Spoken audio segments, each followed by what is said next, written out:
Hi, today we are going to talk about the Leica Q2. So you've been using the Leica Q2 for a little while now. So yeah, it's been one of these cameras. I've hankered after it for a long time, as you know, both the Leica Monochrom and the Q2 Monochrom. And we had a trip coming up to Paris to recce a future shoot the street course. So I thought I'd take the plunge, and I went and bought a Leica Q2. I bought it second hand actually. It cost me sort of about 4,500, but it's in absolutely mint condition, and I absolutely love it. But I just thought we'd talk about it today, and you know, it's the good points about it, what I love about it, and some things that I think perhaps could be improved to take it to another level. Yeah. So let's start with a bit of a technical stuff. For example, and that is a typical question for the Leica camera: the build, the quality of the materials, etc. I mean, the build goes without saying. It's craftsmanship at its finest. It's definitely a boutique camera. In its size, it's really small. It's probably as wide this way as it is this way. In fact, I don't think there's a lot of difference in the size. It's got a huge sensor on it, 47 megapixel. And it's got this amazing lens on the front. It's got the Summicron. Summilux. It's a Summilux. Sorry, I'm new to Leica, so I know you're an old hand with the Leica lenses. And but it's a 1.7 lens. It's a fixed focal length. So one of the advantages of that straight away is that you're never going to have a problem cleaning your sensors. So you know it's there, and it's dust proofed. But the whole feel of the camera is absolutely beautifully made. It's definitely, you know, if you're into your designer stuff and you like something like Hermes, or you like fine British handmade stuff, this is definitely up there. The quality is just amazing. It's beautiful. So yeah, that's you know, all I can say really about the quality of it. It just oozes quality, Flavio. Absolutely. And what about in use? How does it feel in hand? When you are using it, how is the ergonomics of this camera? Yeah, it's strange because when you first get it, you think, oh, you need a thumb grip on it, or you need the sort of little hand grip on it. But the Q2 has got this beautiful little sort of indentation here, or cutout, where your thumb just fits, and it just feels right, and it's right next to the sort of this little wheel here that you can use, and you can use for many different things, but I've actually set it to be my exposure compensation dial, just because I'm used to that, and it's one of the things I do sort of change on the fly quite a bit, so I can actually see the exposure through the viewfinder and see exactly what I'm going to be getting. What kind of speed does it have, this camera? Because one of the great concerns about the Leica Q, the first one, was that it wasn't that blazing fast. How is it feeling? It's pretty damn good. It's not Sony fast, but it's more than adequate for street photography. I certainly didn't encompass any sort of real issues with it. One sort of niggle really was you know, the buffer. It's not as big as it should be or could be. You know, if you're going to start shooting sports photography, or if you want to stick it on, you know, your high drive and try and get sort of 10 frames a second or whatever the camera does, you're certainly not going to keep up the very long with the buffer. It's going to get full up really quickly. I think we hit 5 or 6 shots, and it was kind of there. So it's a little bit disappointing, but I'm sure, you know, that's something that Leica will look at for the sort of next reiteration. But so far as sort of speed of focus, it's pretty much there. I mean, I didn't find an issue with it at all. I mean, I was shooting on single shot, so I was just pressing the button and recomposing, etc. So also because I think there is one thing that is missing from your normal habits, which is the back button focus. Yeah, I mean, again, it's something that you start, you know, learning to maybe live without again, but I do love back button focus. I do as well. And you know, I looked everywhere on YouTube and various different sort of Leica forums, and I don't think there's any way of doing it on this camera. There is a button at the back, but that's to change the frame lines, to change it from 28 to 35 or to 50 millimeter. You can reprogram it, but there is no way to program it as a single button to actually achieve focus. No, there's not. No, there's not. And I you think always will achieve focus with the shutter button in any way. Yeah. So it's not going to work very well. And I think, you know, there are so many photographers out there, particularly professional photographers, who do use back button focus. Yeah. In fact, my last camera, which, you know, we don't have at the moment, was a Sony, and it has 2 buttons on the back, and one of them I used to use for eye focus and the other one for just general focus, but it was always sort of back button focus. Yeah, on the Sony. So that would be a real plus point, but you get used to it. You know, I got used to sort of just using the shutter again and moving the point over to the subject. Yeah. But again, the one little sort of minor irritation as well is, you know, you're moving the point around on the joystick at the back, and it's absolutely fine. It moves around nicely, and you can move it to all the corners of the frame. But it would be nice if you could click the button in the center, have it reset, and it just resets to the middle, and it doesn't do that. And it's a tiny little thing, and it's probably a software thing, and it's really easy to fix. But again, you know, if you're listening Leica, that's just one little thing that I think again could raise the next reiteration, the Q3, to another level. Yeah. Battery life, excellent. You know, I shot pretty much all day in Paris. We were out walking around for, I don't know, 8-9 hours, and I used 1.5 batteries. So again, you can't complain at that at all. No. It's amazing, and I love this feature, you know, that they've got at the bottom of the camera, where, you know, you just flick over the switch and just touch it, and it comes out. It's really innovative and a lovely idea. No flappy doors or anything like that. No flappy doors. Good, but going back to the buffer speed, probably one of the things I'd recommend if you do invest in a Leica Q is get the fastest SD card you can afford. Yeah, because probably I that think will that empty the buffer a bit quicker. Absolutely, yeah. So, have you been using the manual focus at all?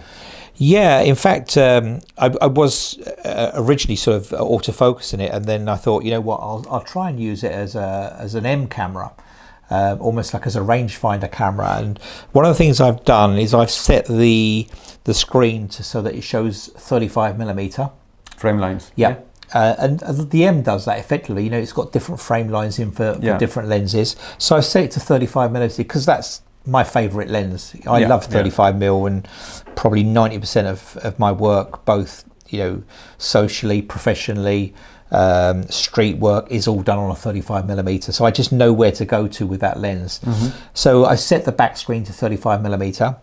And then what I've done is there's a little switch on the underside of the lens, and you just literally sort of just flick it over, and the camera goes from autofocus into manual focus, and it's a beautiful feel. There's a feels like a real autofocus. Manual focus. And there's a sort of, you know, it moves, but there's some friction there, so it's not sort of sloppy at all. And you know, basically, you know, hyperfocal focusing. Zone focusing. Or hyperfocal is the same thing, isn't it? Nope, it's not. Oh, is it? Okay. Nope. Well, I'm learning something now. So, hyperfocal is when you set it to have infinity in focus. Okay. And zone focusing is when you have a certain zone focus in that. I guess because I originally set this to infinity, that's why I was calling that. But I take the point. Thanks, Flavio. But I was shooting at f8 and f11 on the street, because, you know, you want everything in focus and you want to be able to react quick. And what about the back screen, the viewfinder? How did you find them? Again, beautiful. I mean, the back screen. First of all, the viewfinder. It's an OLED discrete screen, and it's getting on for like 4 million pixels. It's beautiful. There's no lag at all. You can use it for both, you know, viewing your subject and composing, and it's equally as good for, you know, reviewing the images afterwards. In fact, I prefer to review them there because I think it's more accurate than the back screen, particularly because you've got a lot of also because it's 4 times the definition of the screen. Back screen. Yeah, absolutely. But no, I didn't use the back screen that much. I tended to use the viewfinder. I have, when I've got a flippy screen, I do use the back screen quite a lot, but I found because it's fixed, you've kind of got to hold it at your eye level to use the back screen really. But apart from sort of changing the menu, I didn't really use the back screen at all. So that could be an improvement for probably having a bit of a flippy screen. I think so. Just for flexibility, probably. Yeah, absolutely. I mean, I don't know if it would add any thickness to it, but having said that, I know Fuji have done it with their 100V, and it's still a pretty thin camera. Oh yeah, absolutely. What about the fires? You just mentioned that a minute ago. How are they? Because compared to color, what did you find any big differences? Well, being a monochrome. Yeah, I mean, most of my images I transferred to monochrome anyway. So that was the reasoning behind getting a monochrome camera, because I think in just taking a step out and I'm getting what I want. The files, they're beautiful. They're big. They're a little bit flat when they come out the camera. I mean, I haven't shot any JPEGs. I've shot just the raw DNG files. Yeah. And, when you bring them into Lightroom, and you do a few little tweaks to them, but they're absolutely beautiful. I mean, generally what I do is I look at them in Photo Mechanic first, cull them, my favorites I just import into Lightroom, and I do some basic adjustments in Lightroom, just exposure and contrast, that sort of thing.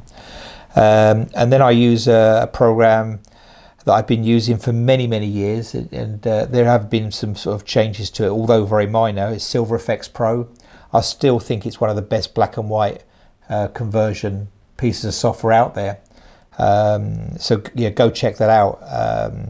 And I use one of the presets as a starting point, and then go from there. Yeah. So overall, did you like it? Overall, I absolutely love it, and it just feels like a quality piece of equipment. And I have come from shooting a Sony, and whilst they do get the job done, there's no soul to them. It's just it's like a computer with a lens stuck on the front. Yeah. And I've kind of missed that, and I've been looking for something, and I've been toying with it. I've played around with it. I've been in the Leica shop many times, sort of just going in and looking at it. I know we've done that there quite a few times. Many times. And I think Leica Mayfair have sort of sick of the sight of me. Yes. Here he comes again. He's never going to buy one, but no, I have bought one now. So no, I absolutely love it, and I definitely will be keeping it. In fact, there's a few things I think I sort of just made a little list, and I was just thinking, if there was a Q3, what would I love on it? And faster buffer is one we've said. Flip screen. And the other thing, I don't know why Leica don't, although I have my ideas, is if Leica brought out Q3 with a 28mm, Q3 with a 50mm, I'd be all over and it. a 35mm. Yeah. How many people actually go out and buy two of them and have it as their 28-50 combination, or 28-35 combination? Or even if you got a 35 and you buy two of them, because you're 35 and a 50, and the 50 because it's 47 megapixel, you could have that as your 75 or 80mm. Yeah. And you've just got that combination all the time there. In fact, really, I guess 28 and 50 would be the two absolute perfect ones, because your 28 you can go to 35 easily, 50 you can go to 75 easily. So that Leica plays 28 and 50, or just bring a 50 out, and I think you'd be amazed at the sales of them. I think a lot of people would just grab both of them. The other things as well, back button focus, I think is an absolute must for the next iteration. Eye focus, I know it's a real innovative thing about sort of 4 years ago, but I know most manufacturers have it these days. And I'm sure it's something that Leica are going to incorporate on the next sort of reiteration. For those that haven't used it, it's a revelation, because what part of the subject do you want in focus? If you're doing portraits of people, it's the eye. So why not focus on it? Face focus, the focusing sometimes it struggles a little bit, particularly when there's very flat subject with no contrast, because it's a contrast based system, and also it's something that's moving relatively quickly. So if I was using it at a wedding, if a bride was walking down the aisle, it might struggle a couple of times. Absolutely. And then finally, that's other thing, or two other things really, was the little button at the back to take it back to the middle, the focusing point back to the middle. And finally, it'd be lovely to, as a pro, you always want to back up, and you have two slots, and I know sometimes it's not Card necessary. slots, And, and I think Leica's done a brilliant thing with the M11, and they've actually put internal memory into the camera. It's a great idea. Yeah, why hasn't anyone else done that? Because relatively speaking, memory is cheap. You can buy 512 gig card now. SD cards you can buy for that price, and for less than 100 quid. Yeah. In fact, significantly less than that. So I think to have 128 gig or 256 gig of internal memory would be absolutely amazing, because you could shoot one lot to that, your JPEGs maybe, and you could shoot your RAWs to your other card, or vice versa, or both, whatever you wanted. But it certainly gives you that peace of mind when you're out doing a professional job with your camera. Yeah, absolutely. Well, so it looks like you actually quite liked it then at the end. I think Leica is, I absolutely love it. I love it, and definitely going to be keeping it. And thank you, Leica, for for this beautiful camera. But any questions, pop them in below. Give us a big like, subscribe, and we're also going to write a blog on this. So if you want to check it out on our Shoot the Straight site, feel free to look at that as well. But it's goodbye from Mark and Flavio. Thank you.